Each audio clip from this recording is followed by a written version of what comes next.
Comienza FH Almería Radio, el informativo diario para triunfar en agricultura.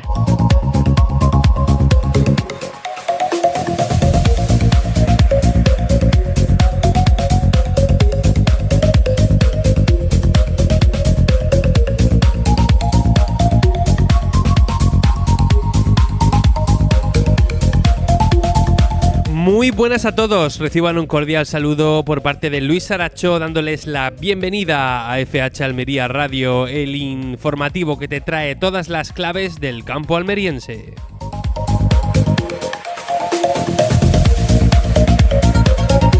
Y ya saben que nos están escuchando en Radio Marcador Almería en el 92.1 de la FM para la capital almeriense, en el 99.7 para Poniente y Campo de Níjar. Quizá nos estén escuchando a través de la emisión en directo en marcadoralmería.com, en su página web Emisión Online, donde pueden escuchar la emisión de Marcador Almería en cualquier momento, o quizá nos estén escuchando a través de nuestros podcasts en Spotify y en YouTube, donde pueden encontrar todos y cada uno de nuestros programas para disfrutarlo siempre que quieran. También, si ustedes siguen las redes sociales tanto de Marcador Almería como de FH Almería, pues pueden encontrar todos nuestros programas día a día. Yo creo que es lo más cómodo.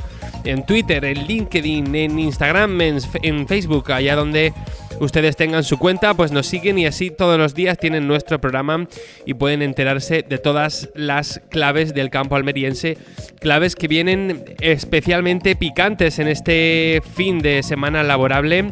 Yo que ya pensaba tirarme julio tranquilamente reponiendo entrevistas, nada más lejos de la realidad. Hoy traemos un programa completo en información agrícola. Para empezar, vamos a tener con nosotros a José Colomina. Él es el director de la delegación Almería-Málaga de Aqualia. Y con él vamos a hablar de los avances respecto a la desaladora Mar de Alborán.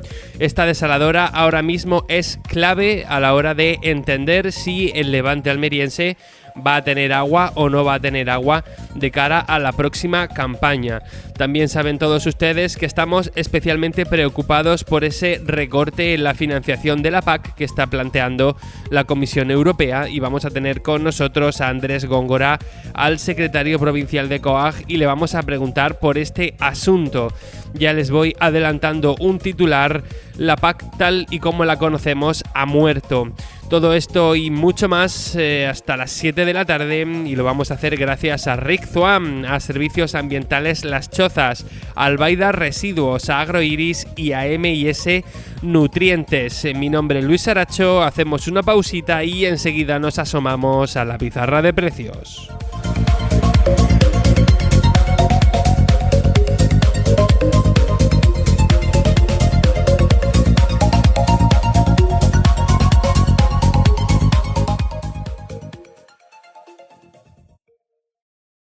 Estás escuchando FH Almería Radio, en Radio Marcador. Los pimientos Vallao, Esguay y Danzón han demostrado en el Tour California de Rick Zuan que rinden en todas las zonas. Y ahora plantar cara al verano tiene su recompensa. Con la promoción Planta cara al verano de Rick Zuan, llévate una sombrilla de playa de regalo. Consulta las bases en tu lugar habitual de compra y con el equipo técnico de Rick Zuan. Vallao, Esguay y Danzón de Rick Zuan rinden en todas las zonas. SAS y Albaida informan: agricultor, para adaptarnos a la normativa vigente nos vemos obligados a prohibir la descarga de matas con rafia de plástico a partir del 1 de septiembre de 2025.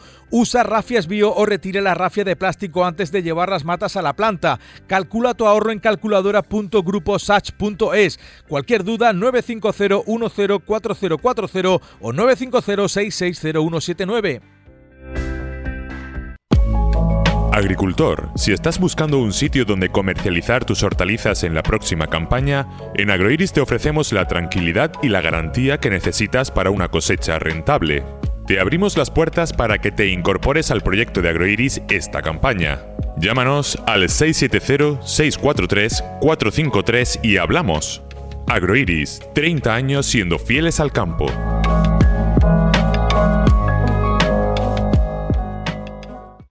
Agricultor, ¿sabes cómo fortificar tu planta y sacar máxima producción con un coste bajo? M&S Nutrientes te trae la solución. Con M&S Calcio, M&S Algas y M&S Power tienes la mezcla perfecta para fortificar cualquier tipo de cultivo en cualquier fase y en cualquier época. M&S Nutrientes en calle Cobre 16, en el polígono Ciudad del Transporte en La Mojonera y también en el 635 46 52 02. Te asesoramos de agricultor a agricultor.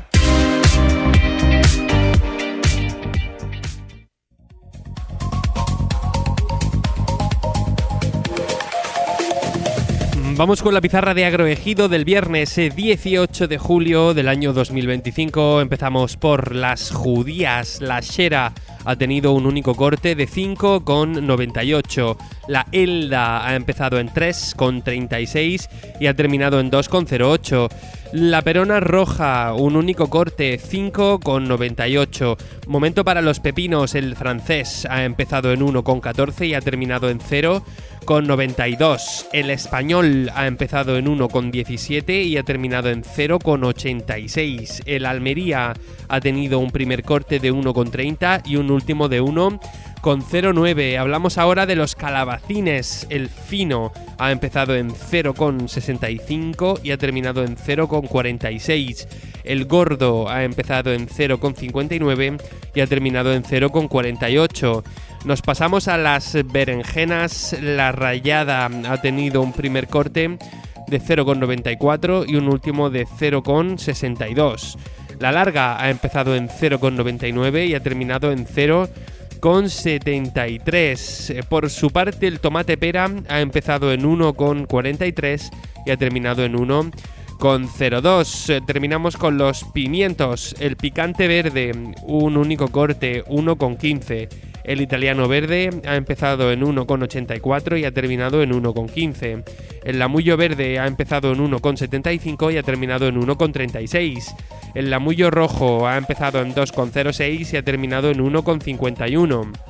Y por último, el pimiento California verde, que ha tenido un primer corte de 1,48 y un último de 1,31. Ha sido la pizarra de Agroejido del viernes 18 de julio del año 2025.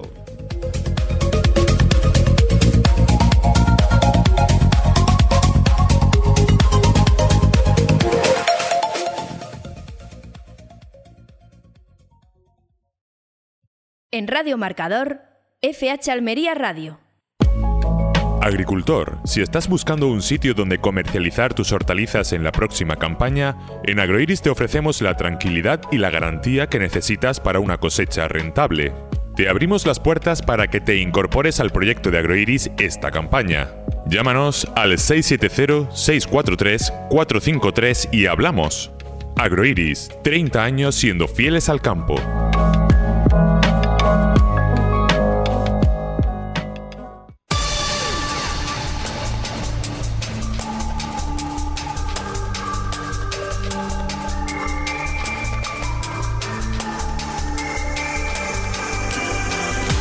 Momento ahora para el repaso a los principales argumentos de la actualidad agrícola. Lo hacemos con los compañeros de FH Almería, Ana Gutiérrez y Carlos Gutiérrez.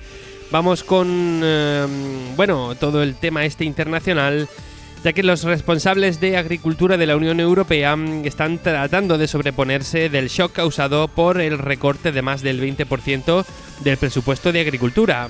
El ministro de Agricultura, Luis Planas, ha expresado su rechazo a la propuesta presupuestaria inicial de la Comisión Europea para el periodo 2028-2034, al considerar que no refleja la importancia que la propia Unión Europea ha atribuido al sector agroalimentario en los últimos años. Según ha declarado a medios de comunicación, se trata solo del comienzo de la negociación y ha asegurado que irá a tope para mejorar la propuesta. Planas ha mostrado su preocupación por el desajuste entre el discurso comunitario y los recursos realmente destinados al campo, especialmente cuando 20 Estados miembros habían solicitado una mayor atención a este sector. El nuevo marco financiero propuesto por Bruselas contempla la devolución de los fondos utilizados durante la pandemia, lo que obligará a generar nuevos ingresos mediante 5 nuevos impuestos: una tasa de carbono en frontera, ingresos ingresos del sistema de emisiones de CO2, una tasa sobre residuos eléctricos, otra sobre grandes empresas europeas y un impuesto al tabaco. Mientras tanto, en Washington, el equipo comercial de Donald Trump sigue negociando con la Unión Europea para evitar la imposición de aranceles del 30% a productos europeos, aunque la Casa Blanca ha advertido que no habrá más prórrogas más allá del día 1 de agosto. También persisten las tensiones con Canadá, con quien Trump amenaza con aplicar aranceles del 35% si no se alcanza un acuerdo inminente. Yo tengo que reconocer que este asunto se ha plantado en mi cabeza y está viviendo ahí sin pagar alquiler, porque la Unión Europea está proponiendo cosas para pagar lo que se le debe un poco, bueno, no sé cómo llamarlo, una tasa de carbono en frontera. Es decir, esto puede ser perfectamente unos aranceles como los de Donald Trump, disfrazados de tasa de carbono, pero ojo con esa tasa de residuos eléctricos que puede aumentar la factura de la luz y también puede aumentar el propio gasoil. Más cosas preocupantes, impuesto a las grandes empresas, ¿no? Pero ¿qué clase de legislación se nos va a quedar? Desde luego vamos a hablar dentro de unos minutos con Andrés Góngora a ver cómo ve él este asunto, pero no pinta nada bien. Continuamos ahora con este repaso. El Ministerio de Agricultura ha publicado el primer listado definitivo de beneficiarios de las ayudas directas por pérdida de renta y daños en infraestructuras agrarias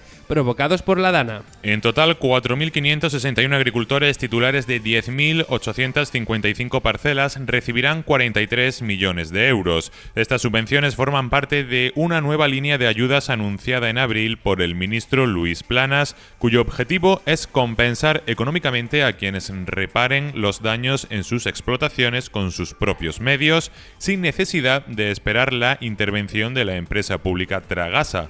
Desde este viernes se abre un plazo de 15 días hábiles para que los agricultores puedan renunciar a la ayuda si prefieren optar por la reparación a cargo de Tragasa. Si no hay renuncia, se tramitará el ingreso de las cantidades publicadas directamente en sus cuentas bancarias. Con ello, se pretende también agilizar los trabajos que aún tiene pendientes la empresa pública. El listado con los beneficiarios y las cuantías ya está disponible en la web del Fondo Español de Garantía Agraria y en los próximos días se publicará una nueva lista provisional con más beneficiarios. Más noticias. Finaliza la mejora de caminos rurales en María con una inversión de 713.338,61 euros. El delegado territorial de Agricultura, Antonio Mena, ha visitado el municipio de María para comprobar junto al alcalde, José Antonio García, el resultado de las obras ejecutadas en 2 caminos rurales incluidos en el plan Itinere.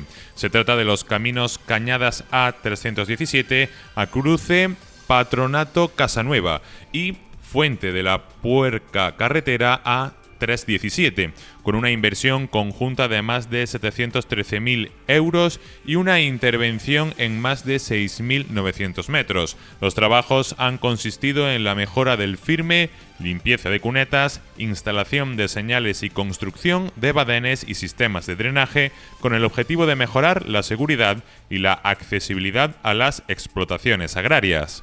Además, el delegado ha supervisado las obras de emergencia en el camino Olla Rosa, también en el término municipal de María, afectado por la DANA. Con una inversión de más de 17.000 euros se ha construido una escollera de 65 metros para evitar nuevos daños.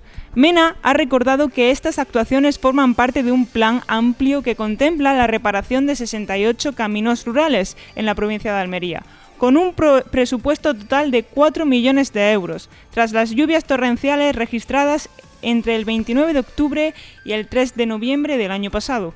Y terminamos con esta noticia. La Junta da a conocer los resultados de sus estudios para el control biológico del Thrips parvispinus en invernadero. El delegado territorial de Agricultura en Almería, Antonio Mena, y el director del IFAPA de La Mojonera, Álvaro Sánchez, han inaugurado una jornada técnica en la que se han presentado los primeros resultados de la investigación sobre el control biológico del Thrips parvispinus, una plaga emergente que afecta gravemente a los cultivos de pimiento en la provincia.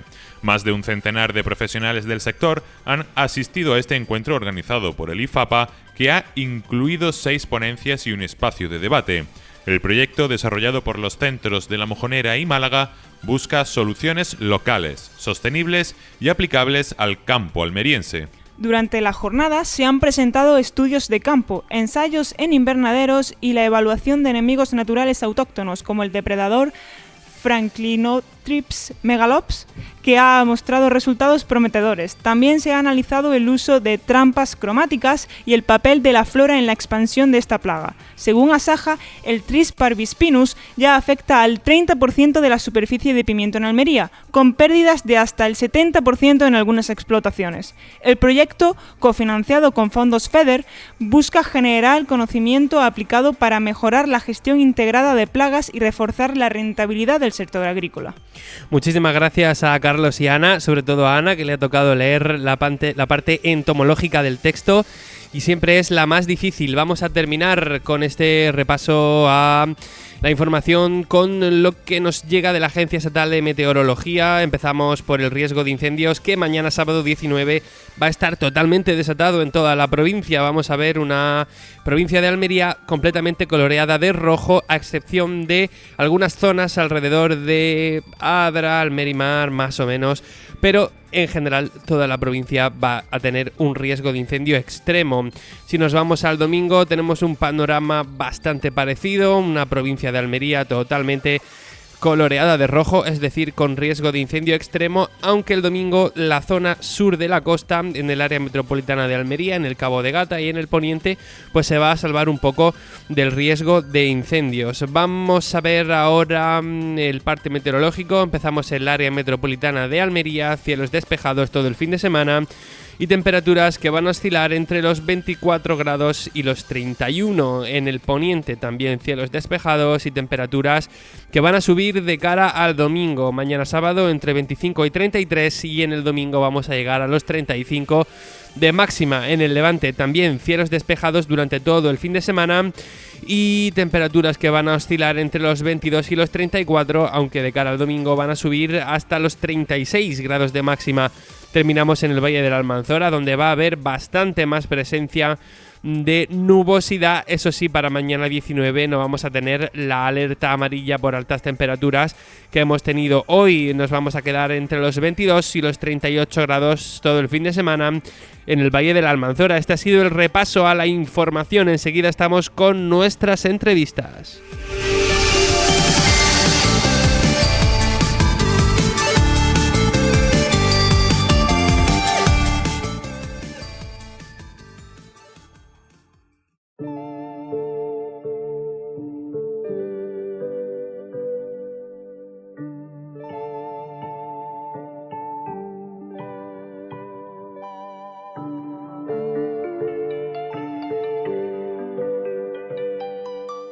Estás escuchando FH Almería Radio, en Radio Marcador.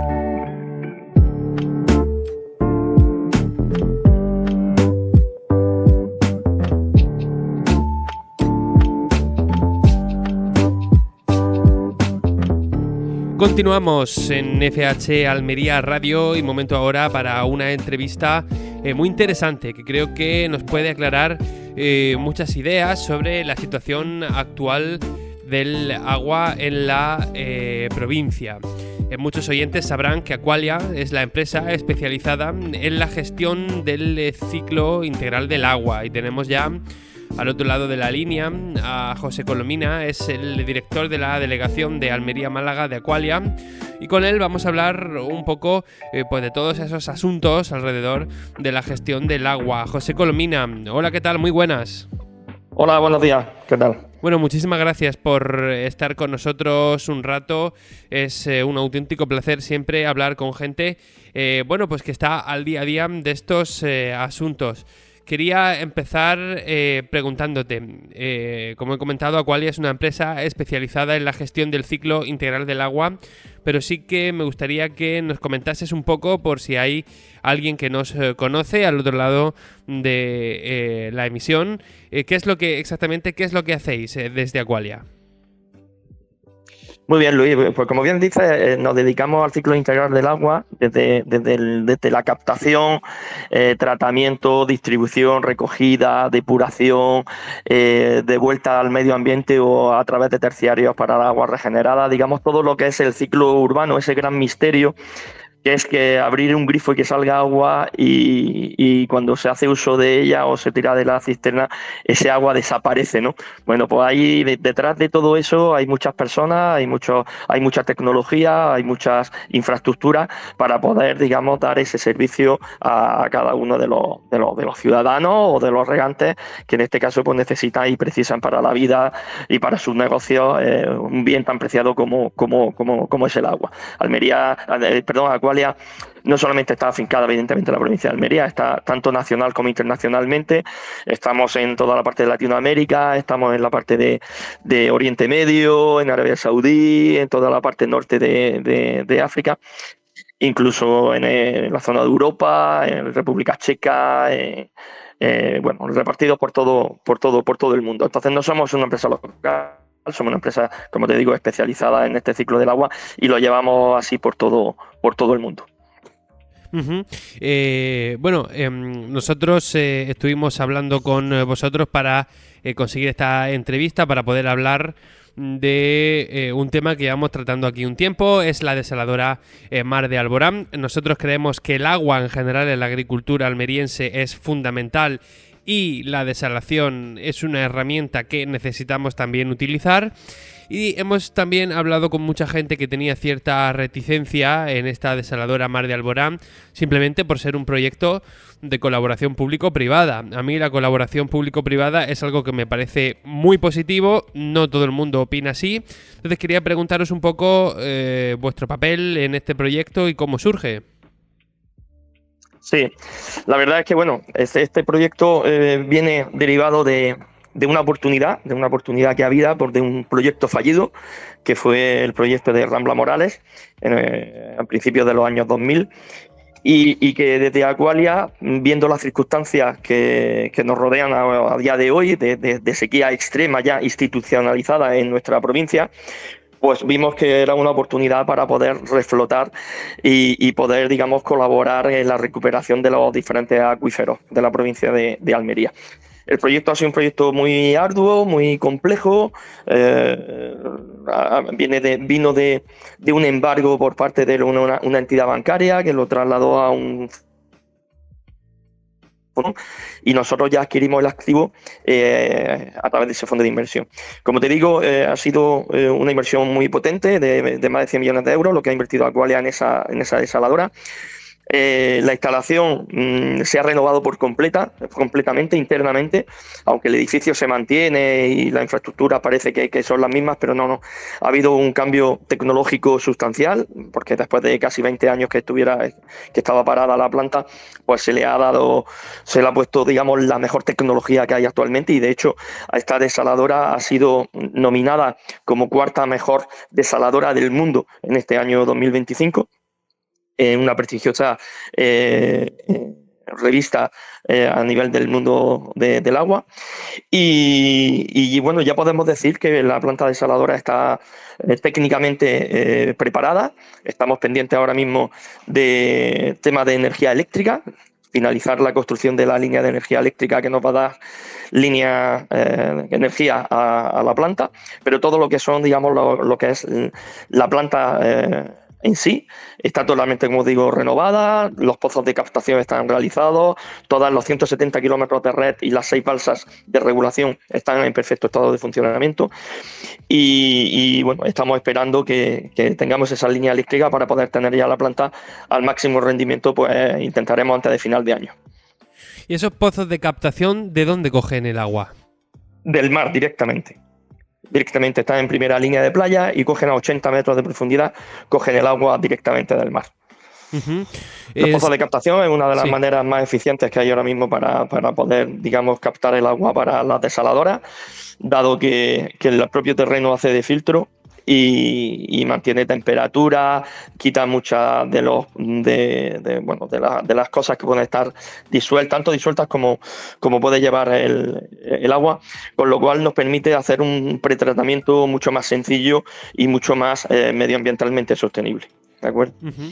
Entonces, y corrígeme por favor si me equivoco, ahora mismo la desaladora está proporcionando unos 5, ¿no?, hectómetros de agua, y la idea es que cuando estas obras para llevar energía, ¿no?, que son las obras que hemos visto tantas veces en el camino al Levante, ¿no?, en la carretera, cuando estas obras estén terminadas, digamos que se podría cuadruplicar, pasar, ¿no?, a 20 hectómetros, ¿es correcto? Efectivamente, es así. La instalación está preparada para 20 hectómetros, 60.000 metros cúbicos día de producción, y en el momento que tuviéramos la energía eléctrica, y ya tendríamos capacidad para poder producir esos 20 hectómetros, que para los oyentes que se puedan tener una idea, 20 hectómetros puede alimentar a una ciudad de unos 250.000 habitantes, o una dotación a nivel de regadío de unas 3.500 hectáreas. Para que nos hagamos una idea de la magnitud que tiene una planta de este calibre, ¿no? Esto suena realmente bien, a mí por lo menos me suena muy bien. Más o menos tenéis noticias de cómo va esa obra, porque nosotros hemos oído campanas de que quizás a final de verano esto pudiera ser así. ¿Hay esperanza? Estamos en ello, estamos ahí intentando salvar todos los obstáculos posibles y esperemos que pronto podamos tener esa línea completamente en funcionamiento. Pero no tenemos todavía ninguna idea de fecha, ¿no? Las fechas es que, como ya en un proyecto tan largo y tan complejo, hemos visto que muchas de las fechas, pues bueno, no siempre son las que a nosotros la planificación muchas veces no se cumple. Sí, estamos siendo un poquito cautos hasta que esté ya completamente, digamos, acabada. Pero bueno, esperemos que en los próximos meses se haya una realidad. Hombre, yo supongo que unas obras tan complicadas para un proyecto tan ambicioso tiene que tener contratiempo, y además creo que también cuando hay esta burocracia de por medio, porque esto no es echar un huevo a freír, ¿no? También se generan esos contratiempos técnicos, ¿no? Efectivamente, hay contratiempos técnicos y también contratiempos administrativos. Piénsate que el proyecto está siendo muy complejo a nivel medioambiental, porque como no puede ser de otra manera, estamos dentro de un parque natural y se está haciendo todo de manera muy riguroso y muy escrupuloso, y esto evidentemente pues conlleva una serie de lentitud un poco del proceso administrativo. Pero bueno, entendemos que es totalmente necesario el hacer las cosas bien, y por eso, digamos, Sí, no, ¿hola? Perdona, que se había cortado un segundo. Nada, quería preguntarte, ya estamos encaminando la recta final de la entrevista, pero quería preguntarte, a mí este proyecto me parece una noticia buenísima, y si pudiéramos tener, o cuando, mejor dicho, podamos tener esos 20 hectómetros, pues vamos a estar todos mucho más tranquilos y mucho más contentos. Pero es verdad que hay gente que tiene reticencias con la colaboración público-privada. ¿Va a tener alguien algún problema? ¿Algún regante? ¿Algún consumidor de agua? ¿Va a tener alguien algún problema porque vosotros seáis una empresa privada? En absoluto. En absoluto va a tener ningún tipo de problema, porque se están cumpliendo junto con la administración todos los requisitos, se están siguiendo todos los trámites administrativos, se están formalizando todas las concesiones y autorizaciones pertinentes, con lo cual la garantía va a ser completamente asegurada. Y lo de las colaboraciones público-privadas, como tú comentabas, nosotros desde Aqualia consideramos que es una herramienta que tiene la administración para poder agilizar y poder financiar proyectos que de otra manera serían de muy difícil posibilidad de llevarlos a cabo, con lo cual entendemos que es una de las fórmulas que puede utilizar, como te digo, la administración para llevar a cabo una serie de proyectos de manera eficiente, rápida y que al final se cumpla también con Europa en el sentido de decir la recuperación de los costes, ¿no? Que la recuperación de los costes al final se realice en función de la gente beneficiada o los usuarios que usen esa determinada infraestructura, como es el caso que nos atiende ahora, ¿de acuerdo? Uh-huh. Sí, tengo una última pregunta para satisfacer mi curiosidad. actualidad sobre este asunto. Es muy fácil pensar en las ventajas de la desalación, no se tiene que meter mano a los acuíferos, no se tiene que meter mano a los caudales de los ríos, pero también es muy fácil pensar en la parte negativa, consumo de energía, salitre, aunque soy consciente de que poco a poco se va mejorando esta parte de la desalación. Ahora mismo, ¿cómo es el concepto de desalación? Ahora mismo, ¿cómo de positivo puede ser? Esto del consumo de energía y del salitre, ¿hasta qué punto es molesto ahora mismo? A ver, evidentemente toda tecnología pues tiene, digamos, sus bases, ¿no? En este caso la desalación, hay una fuerte componente de energía eléctrica, pero cada vez es menor.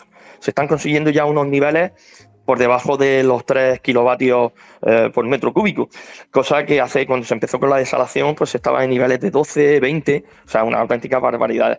El propio proceso, y de hecho nosotros, una de las facetas más importantes de este proyecto, de las líneas que hemos trabajado muchísimo en la ingeniería, era reducir al máximo el coste energético y meter, digamos, toda la tecnología necesaria, tanto de membranas como los recuperadores de energía, toda una serie de baterías de innovación que ha hecho que consigamos, digamos, unos estándares de energía muy básicos. Y luego, la otra parte, evidentemente, es que nosotros estamos también trabajando en hacer una planta solar de 10 megavatios para poder alimentar la parte de energía, por lo menos durante el día, de manera que consigamos que por lo menos entre 25 y el 30% de la energía que va a alimentar esa desaladora provenga del sol, ¿no? Provenga a través de la planta solar que vamos también a construir junto con la desaladora, y que ahora mismo están terminando los trámites ambientales para poder llevarla a cabo. Y luego, por otro lado, me hablas de la salmuera. La salmuera es, no me gusta llamarlo residuo del proceso de desalación, porque no es un residuo, realmente es devolver al medio ambiente algo que salió del propio medio ambiente. Es verdad que salió con un poquito más de concentración, pero hasta eso se ha trabajado para reducir, y la devolución al mar se hace de manera mucho más diluida de lo que el proyecto Mar-Morala en su día se diseñó. Nosotros hemos innovado en ese sentido, hemos reducido la carga que pueda haber de salmuera, de devolución, la concentración en cada instante, y también se ha instalado una serie de herramientas, difusores, que permiten un amplio abanico para que la disolución sea lo mejor posible al medio ambiente. Además de eso, vamos a tener toda una serie de controles ambientales para ver que ese retorno al medio ambiente no produzca en ningún caso ningún tipo de perjuicio al medio marino. Y además, allí Aqualia va a instalar en la propia desaladora un centro de investigación destinado a la valorización de la salmuera, para poder utilizar la salmuera, por ejemplo, para recuperar determinados minerales que están disueltos en el mar, o incluso utilizarlo para hacer sales de boca, de comer, en definitiva, sales para poder, de productos gourmet, para poderlo utilizarlo en las mesas con diferentes sabores, con diferentes... Y de hecho, para eso tenemos una marca comercial que se llama Alma de Mar, que es de Aqualia, y con las desaladoras tanto de Canarias como la Mar de Alborán, vamos a intentar también pues ver las bondades que tiene todo esto de la desalación, y uno de los productos que pueden salir también puede ser, como te digo, la valorización de la sal en varios conceptos. Uno de ellos sería, por ejemplo, este que te estoy contando en este momento. Uh-huh. ¿De acuerdo? Pues me siento bastante más sabio que hace 15 minutos cuando empezamos esta entrevista. Creo que es de gran importancia que hablemos de estos asuntos, y de verdad le agradezco mucho que desde Aqualia nos atendáis y os pongáis delante de nuestros micrófonos sin ningún tapujo. José Colomina, director de la delegación de Almería Málaga de Aqualia, muchísimas gracias de verdad por atendernos, y vamos a seguir muy atentos a todos estos asuntos. Muy bien, muchísimas gracias a vosotros por darnos la oportunidad de divulgar un poco todo el mundo del agua, que, como te digo, bueno, normalmente suele pasar muy desapercibido, pero que es imprescindible, y cuando no hay el recurso, cuando el agua no llega a los grifos, entonces es cuando se forman, digamos, los problemas. Pero bueno, intentamos que siempre haya un servicio continuado y que pasemos totalmente desapercibidos. Muchas gracias por todo.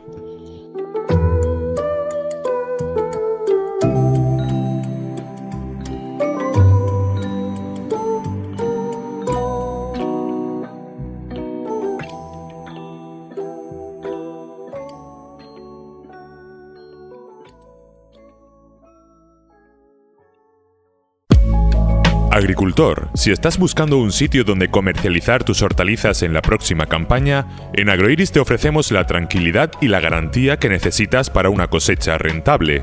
Te abrimos las puertas para que te incorpores al proyecto de Agroiris esta campaña. Llámanos al 670-643-453 y hablamos.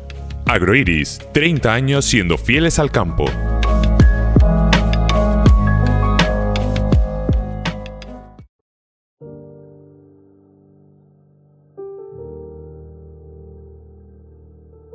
La agricultura almeriense tiene nombre propio: FH Almería Radio.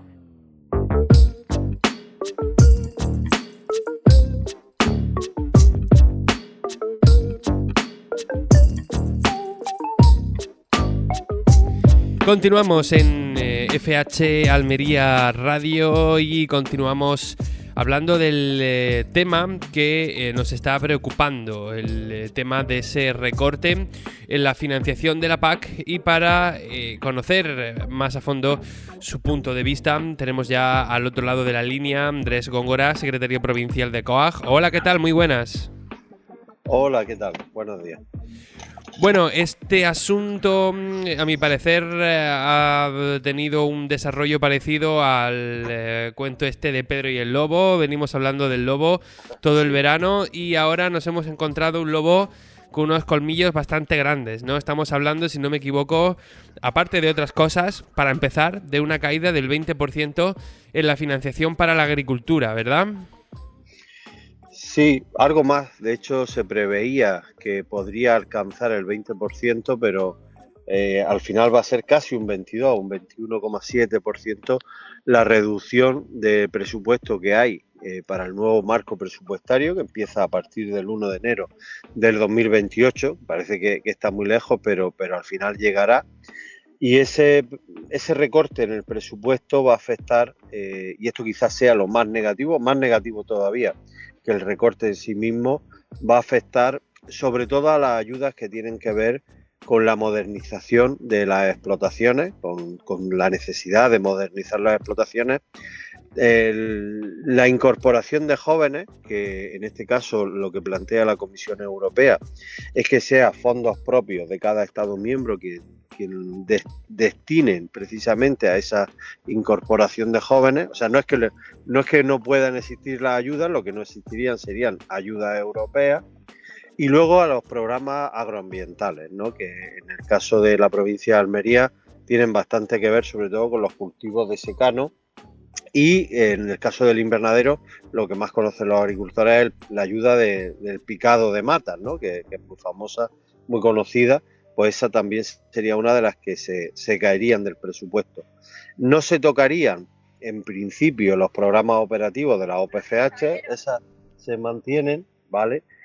Y luego se mantendrían también las ayudas directas, ¿no? Por lo tanto, donde viene el golpe fuerte, el recorte importante, es precisamente en las ayudas que nosotros creemos son las más necesarias, ¿no? Que son las que están vinculadas a inversiones o a incorporar jóvenes. Uh-huh. Otro punto que estuvimos viendo ayer es la desaparición de ese conocido como segundo pilar de la PAC, ¿no? El desarrollo rural, que ahora todo se va a juntar en un mismo capítulo. ¿Esto cómo puede afectar? Sí, bueno, la pérdida el segundo pilar es lo que se denomina la ayuda al desarrollo rural. Es un poco lo que os comentaba antes. Lo que vienen a plantear es que todo se formula dentro de un cheque, por decirlo así, un presupuesto cerrado, que va a parar a los Estados miembros. Por lo tanto, cada país va a gestionar los recursos que vengan de Europa. Esto puede parecer positivo, ¿no? Sobre el papel, es decir, bueno, España va a tener capacidad de decisión sobre el presupuesto europeo, pero luego autoriza a que los países puedan contribuir económicamente a la agricultura.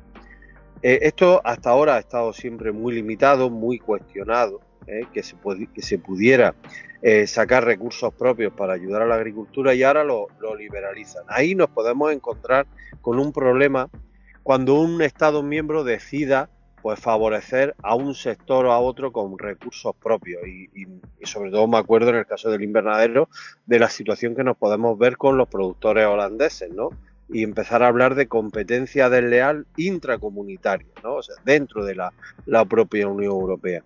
Esto, al final, la lectura que nosotros sacamos desde COA es que dinamita la política agraria europea, la política común europea, que es precisamente lo que ha hecho pues llegar hasta donde estamos a día de hoy y por lo tanto nos parece un error. Nosotros seguimos apostando por un fortalecimiento de las políticas comunes que por lo tanto no sean los Estados miembros que legisle cada uno como quiera, ¿no? No es desacertado decir que si el presupuesto se desarrolla tal y como se ha anunciado, va a ser el final de la PAC. Esto que suena muy fuerte, pero nosotros creemos que al final esto ya no tendría sentido hablar de la PAC, puesto que lo que va a autorizar es que cada país decida por sí mismo, ¿no? Y esto dinamitaría el proyecto común, ¿no?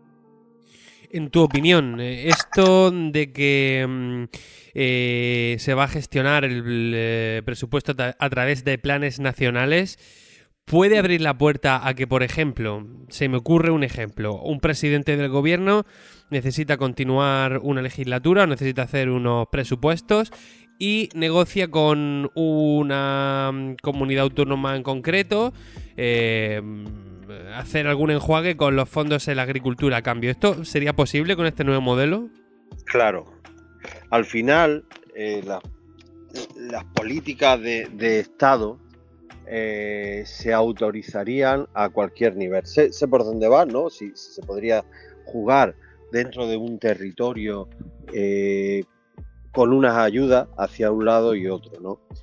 Esto que hasta ahora ha estado prohibido y que en cierto modo tanto las ayudas directas como las ayudas de desarrollo rural tenían que tener una consonancia, una coordinación nacional.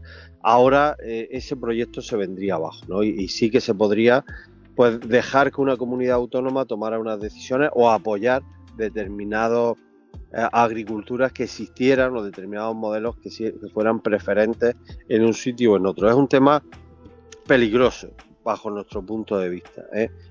Al final la PAC tiene que servir para que sea un modelo único. Y luego hay un tema que nos sigue sorprendiendo y es que no se abordan los problemas de precios, ni los problemas de mercado, ni los problemas con las importaciones de terceros países. O sea, se han centrado en un mensaje netamente presupuestario y de construcción de la PAC, pero no se habla para nada donde está el gran problema de nuestro sector, que es precisamente con los precios y con la competencia de terceros países, ¿no?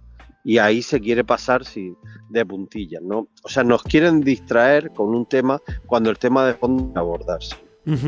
Tengo una pregunta sobre este punto en concreto, sobre la competencia de terceros países, pero me la voy a dejar para la última. Antes de eso, quería preguntarte también, en tu opinión, hasta qué punto puede tener sentido una de financiación de este tipo de asuntos, incluso de la agricultura. ¿Por qué te lo pregunto?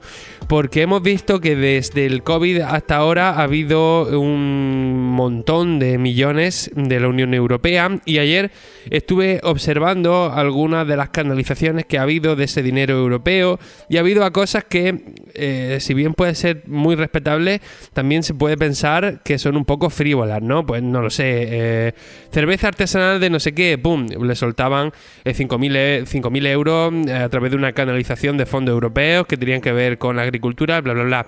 O sea, ¿hasta qué punto es normal que estemos viendo una desfinanciación por parte de Europa? A ver, todo es respetable, ¿no? El problema con esa financiación que se anunció, que han sido miles de millones, no estamos hablando de poco dinero, tanto los fondos Next Generation como los fondos de recuperación. El problema es que no se va a exigir a los Estados miembros pues que se contribuya a su financiación.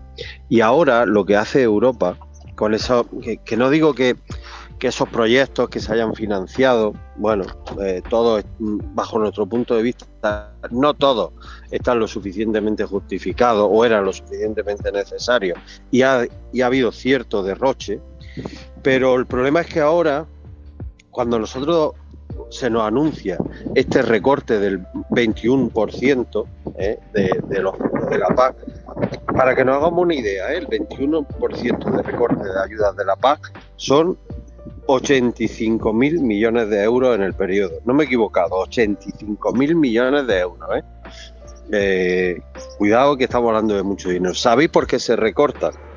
Se recortan precisamente para destinarlo al pago de los fondos Next Generation. O sea, la Unión Europea ha estado dando dinero, un dinero con el que no contaba, y ahora lo que toca es recuperar esa financiación que se hizo. Por lo tanto, todos esos anuncios que se hicieron de recuperación de fondos Next Generation, de kit digital, ahora la Unión Europea lo que plantea son recortes en la PAC, por ejemplo, precisamente para poder sufragar los gastos que se hicieron en su momento. Y luego, dentro del recorte, va a otra parte a más financiación para otras cuestiones. Se embarca todo en cuestiones de defensa, o se dice, no, esto va a ser para mejorar la defensa de la Unión Europea o los recursos de defensa. Pero ahí detrás va a haber mucha letra pequeña, ¿no? Bueno, quería terminar con la pregunta que te he comentado antes. Has dicho que habría que echar un ojo a la competencia de terceros países, pero es que yo hoy estoy especialmente obsesionado con una parte de la información que ayer se nos quedó un poco en el tintero, que son esos 5 nuevos impuestos que la Unión Europea está planteando para pagar esta fiesta, ¿no? Uno de ellos es un ajuste de carbono en frontera para gravar las importaciones. Si no me equivoco, lo que está planteando la Unión Europea es algo no muy diferente a lo que ha planteado Donald Trump, es decir, a poner un arancel a las importaciones. ¿Esto es así? Bueno, eso tiene que desarrollarse, ¿vale? A nosotros no nos parece mal que las importaciones tengan que penalizarse precisamente por esos consumo de carbono que tienen a la hora de poder llegar a la Unión Europea. ¿Se puede pensar que es un arancel? Bueno, pues sí, al final la Unión Europea tiene que protegerse, pero dentro de esos 5 impuestos también tenemos al céntimo al gasóleo, que lo vamos a acabar pagando todos. Bueno, si finalmente España lo acaba aplicando, que es una obligación de la Unión Europea, ¿no? Pero sí es cierto que la política de aranceles que se está cuestionando en estos momentos y que sectores o partes de las administraciones alzando la voz, nosotros creemos que un mercado hay que protegerlo y eso puede ser un elemento de protección. Que cada uno saque su propia lectura, pero que los mercados hay que protegerlos, porque si no se destruyen, sobre todo en una producción como la nuestra, dentro de la Unión Europea. Bajo nuestro punto de vista, es lo que hemos reclamado durante muchos años: protección en frontera y protección del mercado. O sea que tiene que ser con aranceles o tiene que ser con otras medidas de control y de equilibrios, como los precios mínimos de entrada, como las tasas arancelarias, como el control en frontera, cuestiones fitosanitarias o ese impuesto al carbono que no es tan descabellado. Bueno, esto es una cuestión ideológica que no vamos a encontrar una solución aquí, pero desde luego sí que agradezco mucho que desde COAG os pronunciéis abiertamente, con sinceridad, dando vuestro punto de vista y siempre respondiendo a las preguntas que os hacemos. Andrés Góngora, secretario provincial de COAG, muchísimas gracias por hablar con nosotros de este asunto que sin duda es tan preocupante. Muy bien, muchas gracias a vosotros. Un fuerte abrazo.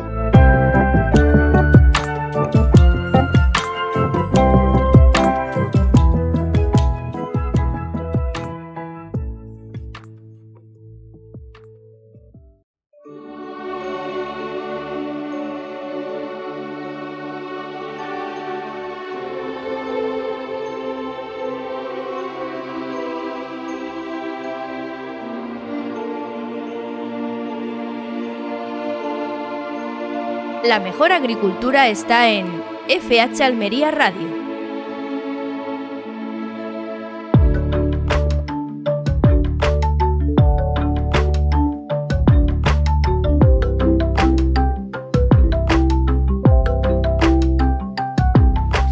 Y abordamos ya la recta final del programa, también la recta final de la semana laborable en lo informativo, y lo hacemos con el director de FH Almería, José Antonio Gutiérrez. Hola, ¿qué tal? Muy buenas.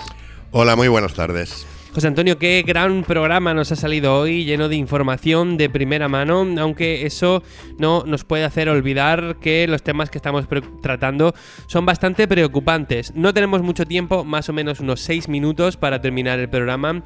No sé si quieres comentar tú algo o te comento yo lo que me preocupa. Coméntame tú lo que te preocupa y yo haré un resumen de la semana. Pues es una parte de la información que ayer no comentamos todo lo profundo que a mí me parece que se debe hacer. Ya sabemos que Europa va a meter la tijera, que hay que devolver pues más de 168.000 millones, pero no hemos terminado de debatir sobre la forma en la que vamos a tener que devolver, aparte de ese recorte en el presupuesto de agricultura. Parece que Bruselas va a crear 5 nuevas formas de meternos la mano en el bolsillo. La primera, un ajuste de carbono en frontera para gravar las importaciones. Yo lo que entiendo que van a poner aranceles a las importaciones.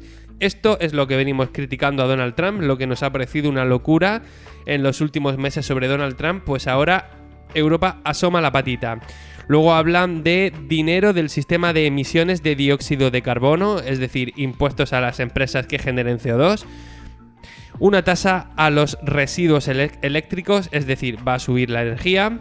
Un nuevo impuesto a las empresas europeas con un volumen de negocio de 100 millones de euros anuales. A mí esto me parece una locura. Subir impuestos a las empresas porque ganan dinero me parece un camino que no se debería transitar, pero ahí está la Unión Europea.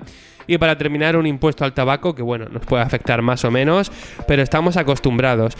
Lo que más me duele es ese ajuste de carbono en frontera para gravar las importaciones. Eso de gravar las importaciones, a mí no me suena bien. Hombre, yo no lo sé, será alguna excusa para recaudar dinero, como dices tú, pero hay una reflexión que me viene a la cabeza cuando enumeras los 5 pretextos que usa la Unión Europea para recaudar dinero. Y en uno me da la sensación que, para ser justos, habría que pagarle a los agricultores. ¿Cuánto consumen CO2, ¿verdad? ¿Cuánto consumen las plantaciones de los agricultores de ese CO2 que tanto molesta?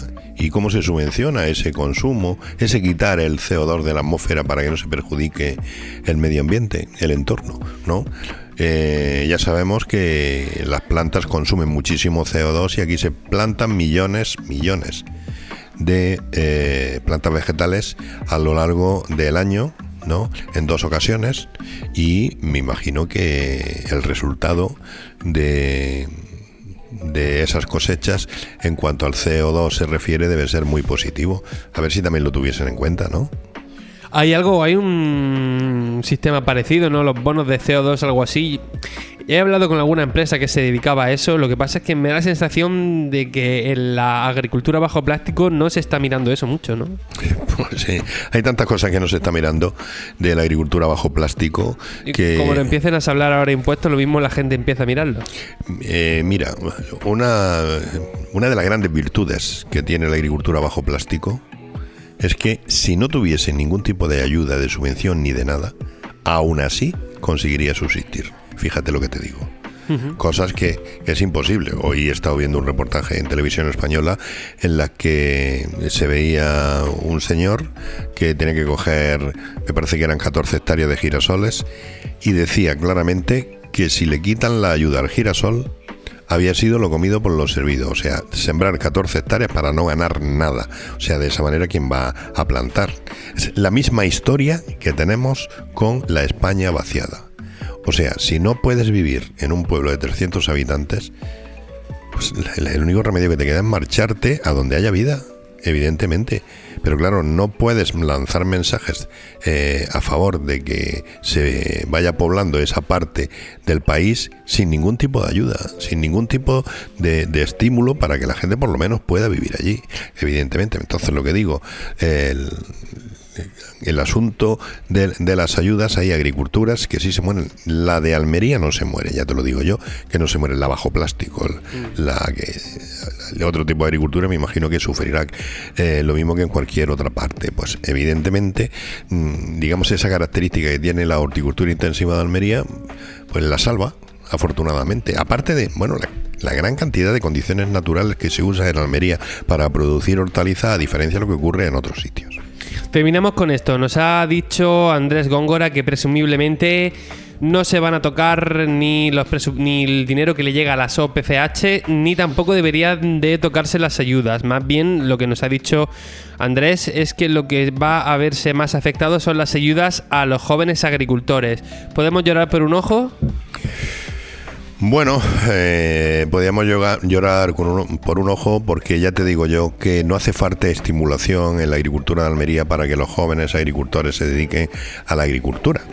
Y por el motivo que he dicho antes, todavía podemos hablar de una agricultura rentable, o de la más rentable que hay ahora mismo en España, que es la agricultura bajo plástico, y digamos que la incorporación de jóvenes agricultores a la agricultura no depende de esa ayuda. En el caso concreto de la horticultura intensiva bajo plástico de Almería, de Granada, de Murcia, no depende de forma directa, pero todo lo que sean ayudas que se pierdan es un paso atrás.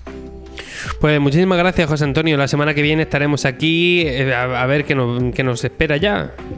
Bueno, pues yo estoy esperando que hagamos una semana de programas muy relajados, repasando cosas, y que no tengamos historias de estas que parece que no va a pasar nada y pasa de todo.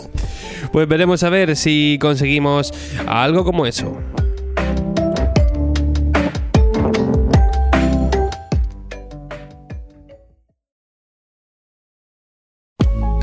Agricultor, si estás buscando un sitio donde comercializar tus hortalizas en la próxima campaña, en Agroiris te ofrecemos la tranquilidad y la garantía que necesitas para una cosecha rentable. Te abrimos las puertas para que te incorpores al proyecto de Agroiris esta campaña. Llámanos al 670-643-453 y hablamos.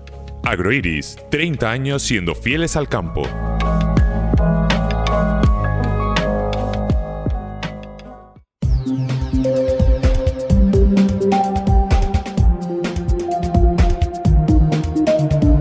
Pues así acaba la semana informativamente. Vamos a estar muy atentos a ver si hay alguna novedad en el fin de semana para contárselo a todos ustedes el lunes, y lo hacemos gracias a Rixzuan, a Sach, a Albaida Residuos, a Agroiris y a MS Nutrientes. Mientras tanto, les dejamos con Marcador Almería y les seguimos informando en fhalmería.com. Mi nombre es Luis Aracho y me despido hasta el lunes.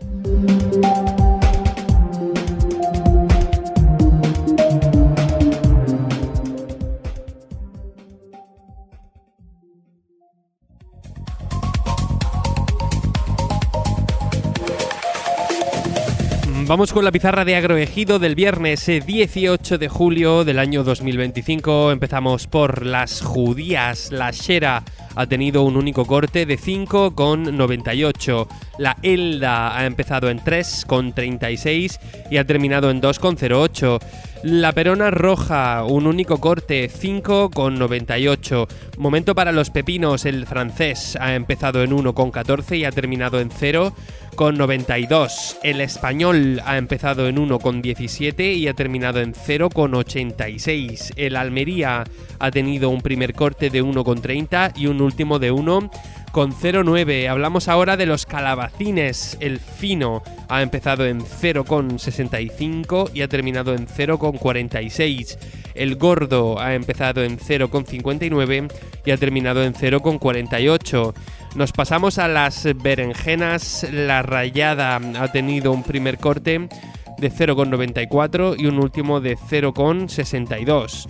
La larga ha empezado en 0,99 y ha terminado en 0,73. Por su parte, el tomate pera ha empezado en 1,43 y ha terminado en 1,43. 1,02. Terminamos con los pimientos. El picante verde, un único corte, 1,15. El italiano verde ha empezado en 1,84 y ha terminado en 1,15. El lamullo verde ha empezado en 1,75 y ha terminado en 1,36. El lamullo rojo ha empezado en 2,06 y ha terminado en 1,51. Y por último, el pimiento California verde, que ha tenido un primer corte de 1,48 y un último de 1,31. Ha sido la pizarra de Agroejido del viernes 18 de julio del año 2025.